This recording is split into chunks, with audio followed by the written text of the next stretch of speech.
நீங்க பார்த்துட்டு இருக்கிறது வேலூர் மாவட்டத்துல பள்ளிகொண்டா அருகில அமைஞ்சிருக்கிற ஸ்ரீ வராகி அம்மன் கோயில் தான்.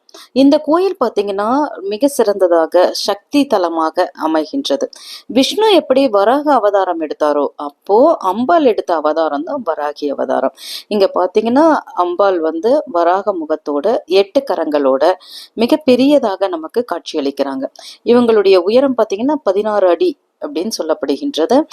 மன அமைதி பெறுவதற்கும் தொழில் மிக சிறப்பா நடக்கணும் அப்படிங்கிறதுக்காகவும் மக்கள் இந்த தளத்துல வந்து இறைவனை வழிபடுறாங்க.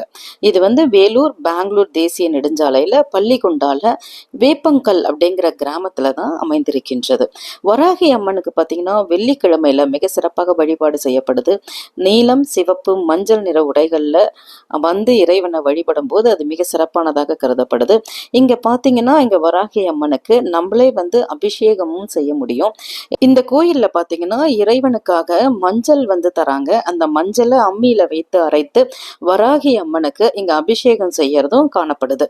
இந்த வராகி அம்மன் அப்படின்னு சொல்லும் போது அவங்க நமக்கு மன சஞ்சலங்களை எல்லாம் நீக்கி அருளுகின்ற மிக சக்தி வாய்ந்த தலமாக இருக்கின்றது.